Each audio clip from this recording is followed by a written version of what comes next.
You want to become the happiest person you know, this is going to be for you. Now, I'm going to start this training off here with asking you a question that's going to change your entire world view.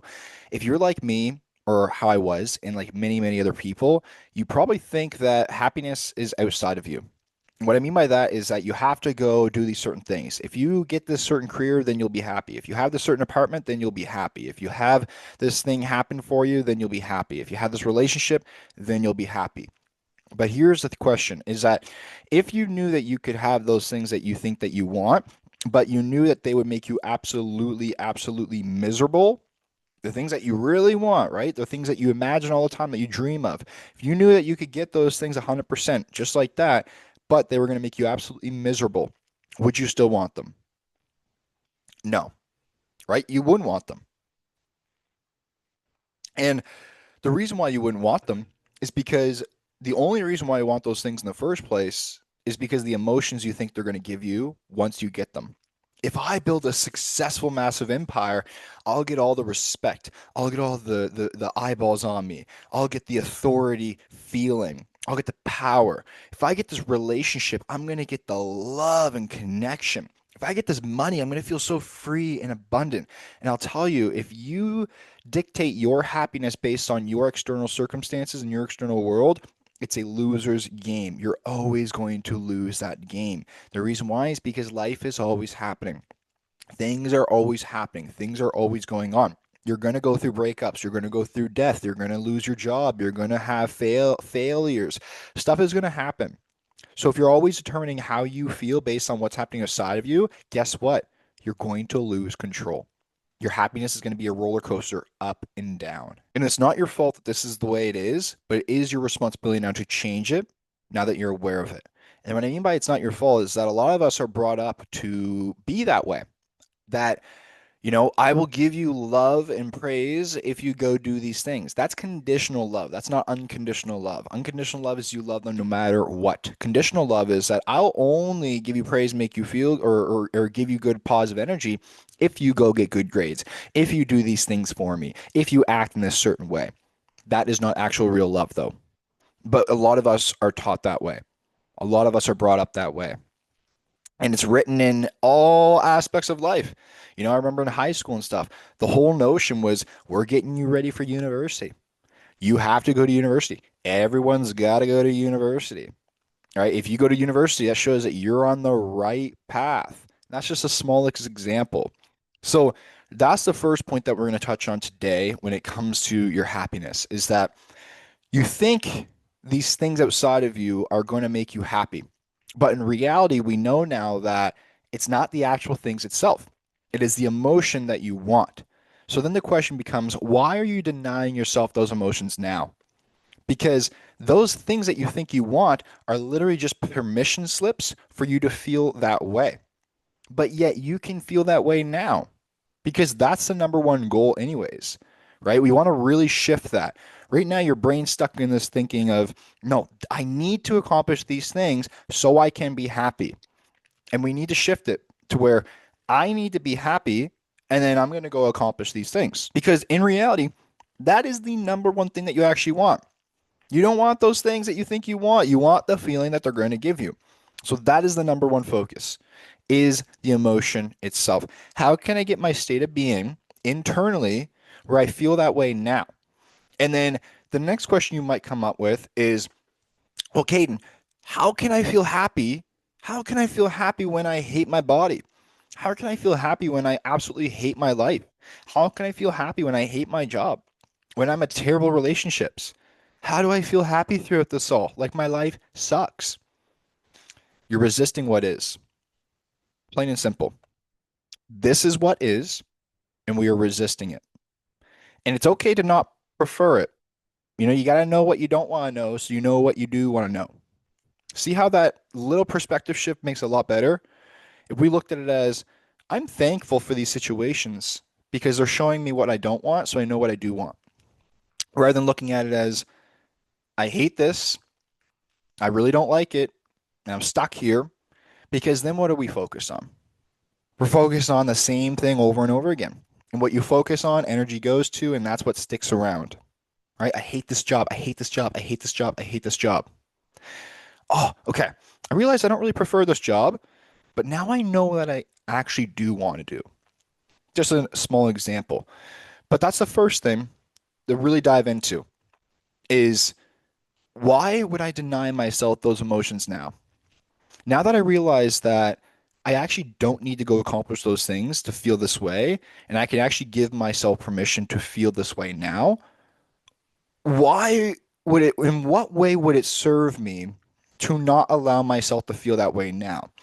And the reason why you would ask it that way, okay, so for example, here's a neuroscience way of asking yourself, and this is how these limiting beliefs and fears will pop up. Because the only reason why you would deny yourself this happiness is because of the meaning you're giving your situation in life, the way you're defining your situation, or the perspective you have on your situation. That's it. That is it. Because if you had a perspective that every single thing worked out for me in the best way possible, and I knew 100% that everything I've ever wanted is coming my way, but right now my life looks like hell, but I'm so happy because I know this is just a part of the plan to get me to where I want to go, you're the happiest person in the world. And the only shift there was a perspective shift that this is all happening for me rather than against me. So the question you'd want to ask yourself is a three-phrase question. And what it's going to do is start to make your brain question what the heck is going on. So, first of all, what you want to do is you want to state what you're feeling. I feel sad. I feel unhappy. Second is you want to own it. You can't change something that's outside of yourself. You do not want to be a victim of life. We don't want to play the victim game. We want to take full ownership. That's how you take your power back, which we're going to talk about here soon. So, the second phrase is I feel unhappy because I choose to. And then this third phrase that you want to say is I choose to feel unhappy because I believe it serves me. And here's the reason why this works so powerful. Number one, you're stating out exactly what's going on. Number two is you're owning it, you're claiming it, you're taking back your power. And number three, when you say you choose to, the reason why you say that is because the brain will only focus on, the brain will only be what it believes serves it. And what serves it, what I mean by that is that your core beliefs on how you see the world, your core fears, those are the things that run your life. They run your perspective. They run how you look for opportunities. They run what you focus on your life. They run how you take action, how you overall feel, the thoughts that you have on a daily basis. Your beliefs and your core fears hidden deep inside you, those are the things that are running the show. So the views that you have isn't because you got something wrong with you. A lot of us think like, well, there's just something wrong with my brain and I'm broken. No, no, no, no, no. No, no, no, no, no, no. You know what actually is saying that? The part of you that doesn't want to change, because that's an easy way out. This is what's wrong with me. Okay, it ends there, right? So that would be the limiting beliefs. That would be those fears trying to keep you stuck because you genuinely don't want to stay stuck. So then you have to question, why am I selling myself the story that doesn't even help me? I'm here watching Caden trying to help me get happier, and he's rooting for me more than I'm rooting for myself. What the heck is going on? Right? But it's not your fault. It's okay. It's because it's these programs want to keep you stuck. It's just your brain taking care of you. Literally, it just wants to keep you safe and secure, the animal brain. So when we ask ourselves that three-phrase question, we're going to start questioning, why the heck would I choose this? Why the heck would I continue to choose to be unhappy in my life? Well, if I am happy, that means that I got to take ownership for this mess that's going on. If I am happy, that means that I might end up making changes in my life that might be scary. If I am happy, that means that maybe people will see me differently because they've always saw me as the unhappy person. If I am happy, then blah, blah, blah, blah, blah, blah, blah. And that's where you can really dissect yourself. And what I mean by that is where really do some positive self-investigation and find the limiting beliefs and the fears that are disempowering you, that are causing you to have these perspectives on yourself and life that are disempowering. Because remember, a belief is literally just a thought repeated multiple times until eventually you adopt it to be true. That's it. It's not solidified, right? It's not solidified. It is I think, and then it becomes I believe, and then it becomes I know. And I know you can change. I've seen it hundreds of times. I've seen so many people with major depression, major addictions completely transform their lives, completely transform themselves. You can too. See, that's an empowering viewpoint. But your old identity, you want to make a separation, right? Because the old identity is going to scream for survival. You can't change. You're not good enough. You'll never be able to do it. Nobody ever gets out of this. Those are all disempowering viewpoints. It's not who you actually want to be. So stop feeding it. Stop giving that life. But you don't understand. Like, this is just how I've always been. Well, then change it if it's not serving you. Because that's one thing that you have the power to do, is take back control. So that's point number one. That is point number one, is that the happiness that you were looking for comes from within first, and then everything else externally will then reflect it. And one of the ways to obtain that happiness is accepting truly what is, claiming your situation, so that way you can start to investigate deep within what are the belief systems and the fears that I have that cause me to have these certain perspectives, these views on life, these feelings, all these things that disempower me. And when you go through that, you will change so much. It will help you so much. That's point number one. Point number two. Point number two is your empowerment. So I think another piece behind depression and getting unhappy and creating more happiness in your life is disempowering views. A very common thing that I've noticed about a lot of unhappy people. And if you're unhappy right now, do not take this personal. Do not take this personal. But I noticed that you'll never find somebody who is unhappy, or you'll never find somebody who's happy who is a victim. You'll never find a happy person who is a victim. And here's the reason why, is because the victim mentality is life is happening to me. And when you have that viewpoint, you disempower yourself at the maximum level. These other people can do it, but I can't. No, there's something wrong with me. You don't understand. There's something wrong with me. I am broken.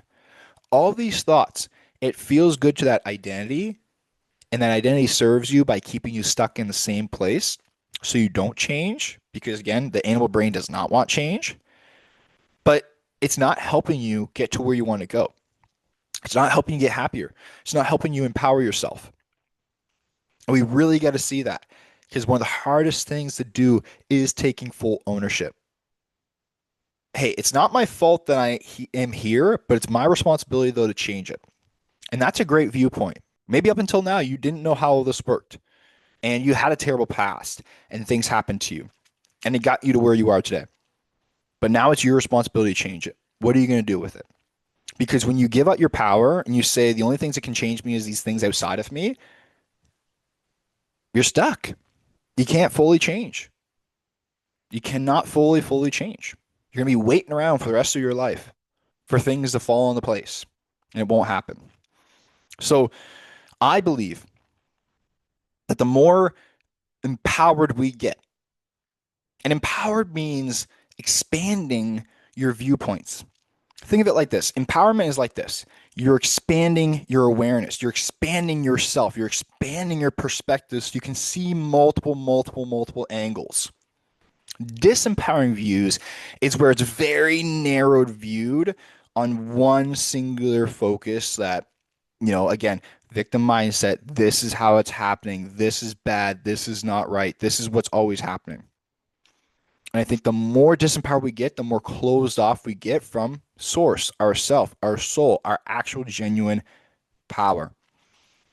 So how we kind of untangle that mess is, again, diving back into those core belief systems, those fears that are causing you to feel disempowered in the first place. Here's an example around abundance. Okay, so for example, let's say somebody's unhappy because of their financial situation. That's what they put the blame on. They're like, I can't afford to get healthy, and I can't afford to change my life, and I can't afford to change my job, and I can't afford to do this. They're limiting themselves, aren't they? They're limiting themselves. They're saying, hey, I am just I'm too poor to change this situation. But they're not tapping into their God-given abundance. So what we know through neuroscience is that your belief systems will always support you. So if you believe that you're poor and you're broke and that's the reason why you can't change your life, that's all you're going to focus on.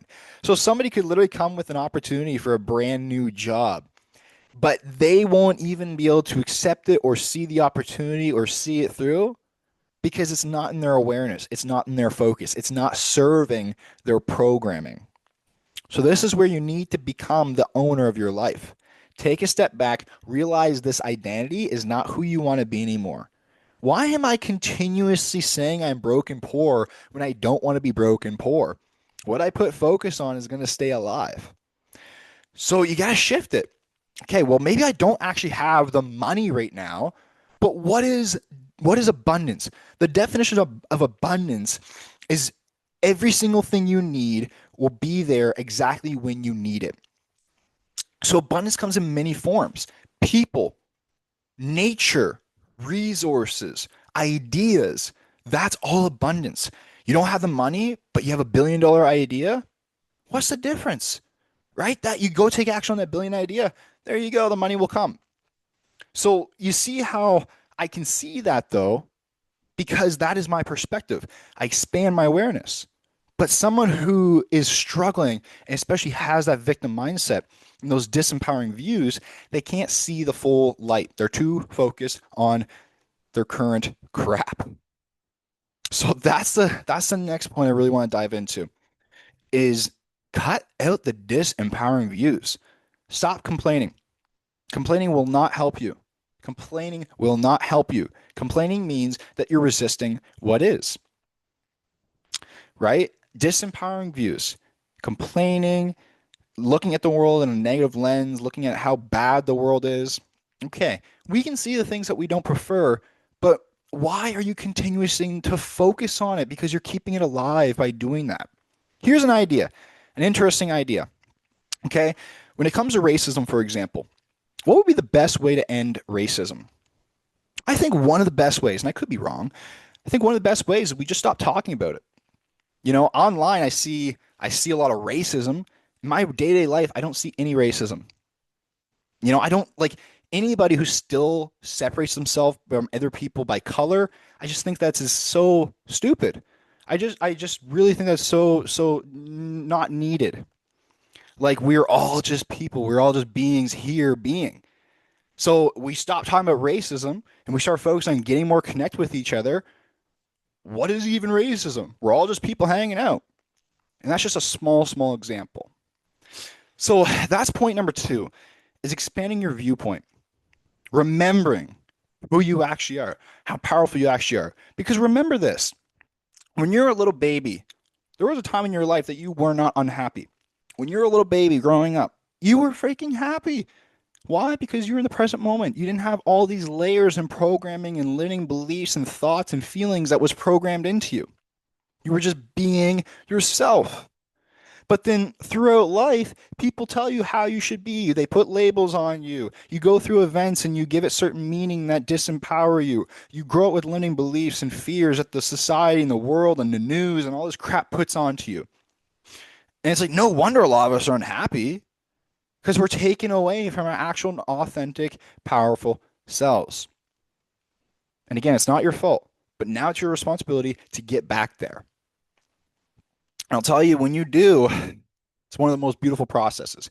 It's actually one of the things that we do in our coaching community program, and we help support you with as well. But that's the second point. And the third point I'll share with you, which we already basically talked about this, guys, is accepting what is. And accepting what is means this. When you don't accept what is, it means that you're not trusting in the bigger plan. It means you're not trusting in the bigger plan. But what is. It is what it is. So to not accept what is resistance. And resistance means suffering. You're holding on to something that's not meant to be held on to. So I want to empower you today to take the next step forward. Whatever you're dealing with in your life that you might not prefer right now, accept it. And it might be hard because you're thinking, well, I don't want to accept it because I don't want to stay here. Don't worry, because change always happens. You will not be stuck forever. but accept it. Accept what is. That doesn't mean you're going to stay stuck. It doesn't mean you're giving up. It means that you're being okay with what's going on. Because here's one of my favorite quotes that I'll end you off with. I will be okay when I am okay with everything. And that's the training for today, guys. If you got some benefit off this, please like, subscribe, share with a friend, leave a comment, and I'll see you guys next time.